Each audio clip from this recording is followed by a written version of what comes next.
Hey guys, today in this video, I'll show you how to get started using ProfilePress. So without further ado, let's begin. From your WordPress dashboard, click on ProfilePress on the left-hand side. Now we are on the dashboard, and here we have a list of steps that we can follow to get started selling membership plans. And at the bottom, we have an area where our analytics will be displayed. Let's begin the setup process by clicking on Create Required Pages. On this page, we'll start with Global Pages at the top. And our first item is login page. If you have a login page already, you'll need to select it from the list. If you don't, you'll need to create one. So I'm going to click on this link. I'll open this in a new tab. Let's go to the tab that we just opened. And here we have a shortcode for a default login form, but I'll show you guys how to create a custom one. Let's click on Add New at the top, and we'll use the drag and drop builder. So now we can see a number of different templates here. And we just want to make sure that we're selecting login and not registration or something else. So we'll just go ahead and select one. I think this one is fine, but first we'll need to give it a name. So let's call this login. And we'll go back down. We'll click on select template. And now we can go ahead and customize the form. We have two fields here which could be rearranged since this is a drag and drop interface. So we'll just put this back under. And if we look on the right hand side, we'll see additional fields that we can drag to our form. So we can just drag in this remember login field. And you can also edit the field by clicking on the gear icon. So you can edit the label, add a placeholder, and add CSS classes to the field. You can also click on this bin icon to delete a field. And this icon lets you duplicate fields. Under form settings at the bottom, we can make changes to the form's headline, as well as the sign up link label and the password reset link label. And if we click on submit button, we can change the login label and processing label. Alright, so once you're happy with your form, you can go ahead and click on save changes at the top. And then you can go ahead and copy your shortcode. So I'll just highlight this and copy it. And if you want, you can also do a live preview. But I'll just go ahead and create a new page in a new tab. And I'm going to give it a name. So I'll just call it login. And I'll paste the shortcode right at the bottom. And now I'll go ahead and click on the publish button twice. And now I'll go ahead and open the page in a new incognito window since we'll be logged out. So here's our page with the login form. And this page is really simple, but in your case, you can customize it however you want. Now let's go ahead and close all of these tabs and we'll go back to our page settings. Once we're there, we'll just go ahead and refresh the page and we'll be able to select our login page from the list. So next, we need to set up the registration page. So I'll right click this link and I'll open it in a new tab. And for this one, we'll not create a custom form. So let's just copy this shortcode.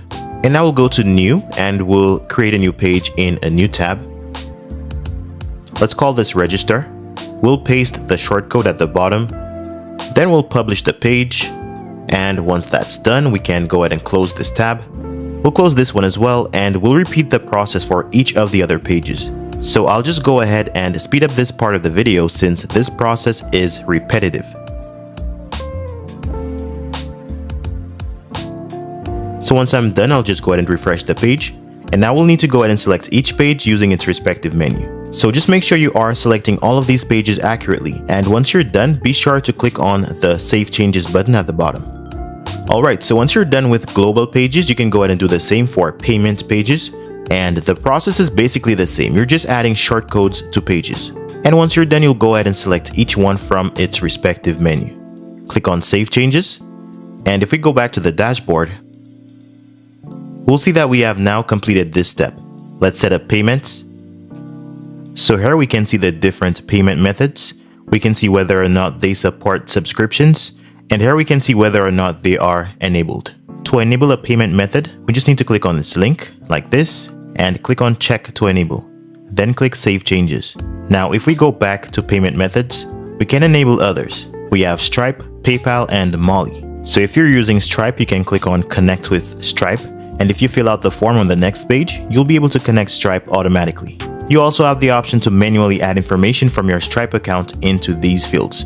Now, if we go back, I'll show you how to manually connect PayPal. So first, we'll click on PayPal in this list. Then we'll need to go to their developer website, which is developer.paypal.com. On this page, we have two options to create an app. It could be Sandbox or Live. Live collects real payments while Sandbox is for testing. So we are going to use Sandbox, and I already have a ProfilePress app, but you can click on Create App if you don't have one as yet. You'll just need to enter an app name, choose between merchant and platform, then click on Create App. So I'll just go back and I'll click on ProfilePress. And I'll be copying information from this page to this one. So let's start by copying our client ID. So I'll just highlight everything. I'll press Command C to copy, and I'll go back and paste it in this field, client ID. Now I'll go back to PayPal, and under secret, I'll click on show. So here's the secret. We need to highlight all of this and copy it. Then we'll go back and paste it in the secret field. Let's move down to webhook setup. So we'll need to get a webhook ID from PayPal and paste it in this field. So I'll go back to PayPal and I'll scroll down to the sandbox webhook section. It's right here. I already have this set up, but I'll show you guys how to do this from scratch. So I'll just go ahead and delete this and we'll just wait for it to finish. Once it's done, I'll click on add webhook. And now we need to go back to ProfilePress and we'll need to highlight and copy this URL. And once we have that, we'll go back and paste it in this field. So once we've added the URL, we can choose to subscribe to all events or choose the ones that we want to subscribe to. I'll choose all events and I'll scroll down to click on save. This should generate a webhook ID, which we can find once we're finished. It's right here. We just need to highlight all of this and copy it. And we'll go back to ProfilePress and let's paste it in this field. Now, if you want to add additional payment methods for PayPal, you can check this box. And the final option lets you remove the billing address fields from the checkout page. Once you're done, click on Save Changes.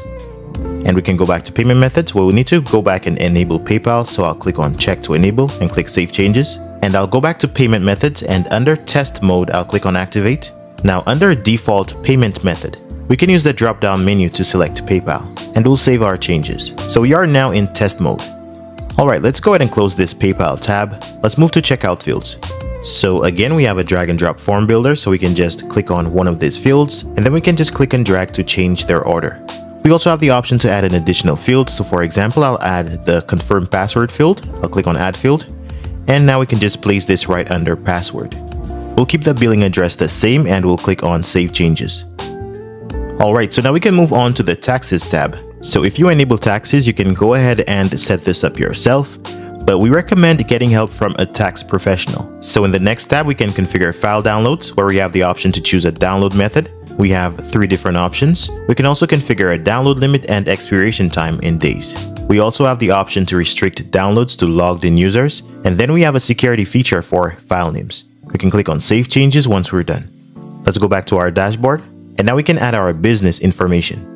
And this process is quite straightforward. You'll just need to add your business name, address, city, country, and so on. I'll use some dummy information for this example and I'll click on Save Changes. And once we're done, we'll go back to the dashboard and we'll set up membership currency. So here, our first option lets us choose a currency from this list. We'll keep US dollars and we'll move down to the next option, which is currency position. And this lets you change the position of the currency symbol, which is the $sign. So we have 4 different options. We also have a decimal separator option, which lets us choose between a dot or a comma.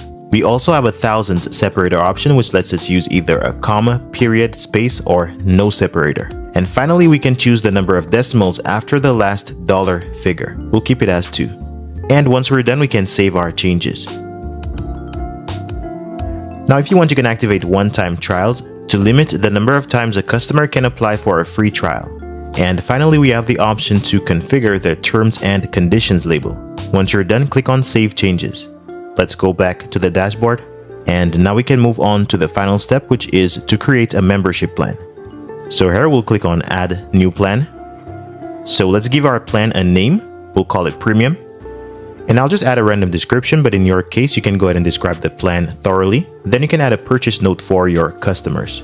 And by default, we are creating a user role for this membership plan. Next, we'll set a price for the plan, so I'll just make this $1. And in the next section, we'll configure our subscription settings. We can select a billing frequency. It's set to monthly by default. We can also choose a subscription length. And we can add a sign-up fee for the first billing cycle if we want to. And this option lets us choose the length of the free trial. So let's choose 1 week as an example. And then we have a section to configure our downloads and integrations. Once we're happy, we can click on Save Plan. And once you have saved your plan, you'll get a checkout link that you can use anywhere on your website to sell your plan. So I'll show you a quick example where I'll use this in a pricing table. So I'll go ahead and open the homepage in a new tab, and I'll scroll down to the pricing section. Now let's edit the page. And again, we'll scroll all the way down to the pricing section. And we'll use this premium plan. So I'll not change the price, I'll just go ahead and edit the button. So on the right hand side under link or URL, we'll click on this edit icon, which is the pencil icon. We'll remove this pound symbol and we'll paste the link in this field. Now we'll click on this icon to set the link, and that's done. So we'll click on update at the top, and we'll open up the page in a new incognito window. And once the page loads, we'll scroll down to the pricing section one more time, and we'll click on get started. And that will take us to this checkout page where we could enter our account information, and under payment information at the bottom, we can choose to pay with PayPal. And we have the option as well to pay with a debit or credit card because we checked the additional payment option. Alright, so now we are going to explore two additional features offered by ProfilePress, and we'll start with content protection. So let's hover over ProfilePress and we'll click on content protection. Now on this page, we'll click on add protection rule. Now we'll need to give it a name, so let's call it post subscription. Now under content to protect, we need to select a condition. So we have many options to choose from, but we can go ahead and use selected posts. Now on the right hand side, we'll select the posts that we want to restrict. Let's use the first and second one, so we'll choose that one as well. And under access condition, we can choose who has access to the content, and that will be logged in users. Now we can select the membership plan that has access. That will be premium. Let's choose the roles that have access. We'll choose premium, editor, and admin. If you want, you can choose which users have access using this field. And we can also select what happens when a user without access tries to view the content. We can also configure the message that gets shown to unauthorized users. So for example, we can click on custom message and we'll go ahead and create one. So let's say subscribe to access this content. And finally, we have an option to configure the restricted access message style. Alright, so once you are happy with your rule, scroll up and click on save rule. Okay, so we'll go ahead and view a quick demonstration so you can see how this works. We'll open our post in a new tab, and we'll open this one in a new incognito window. So once the page loads, we'll see the featured image for the post, but right under we have the restricted message. And if we sign in using any of the roles that we configured, we will have access. Alright, so let's view the final feature, which is member directories. And before configuring this, we'll go ahead and do a quick preview. So it's basically a searchable page with information on the members. So we'll go back and we'll click on add new. And we can choose from any of these templates. So we have default and Gerbera. Let's start by adding a name, so I'll just call this directory or directory 1. Now let's choose Gerbera. And once again, we have a drag and drop interface. So we can use the fields on the left to build what's on the right. We have display name and biography. Let's go ahead and grab the first name. We'll just drag it right here, and we'll drag last name as well. And remember, you can always delete fields that you do not need. And you can also rearrange your fields by clicking and dragging. Okay, now under directory settings, we can choose which user roles to display. So we can choose premium and maybe subscriber. We can also show or exclude users by entering their IDs separated by commas. We can enable profile pictures, and on the right, we have sorting options. Then we have search options, result and pagination, as well as colors. And each color option lets you use the color picker to select your custom color. Okay, so once you're done, click on the Save Changes button at the top. So now that we are finished, I'll copy this shortcode and I'll just go ahead and create a new page like we did before. So I'll give the page a title, I'll call it member directory. Then I'll paste the shortcode and click on publish. And once it's published, I'll go ahead and open it in a new incognito window. Alright, so this is our membership directory page. I only have one user, but if you have more, you'll be able to perform a search.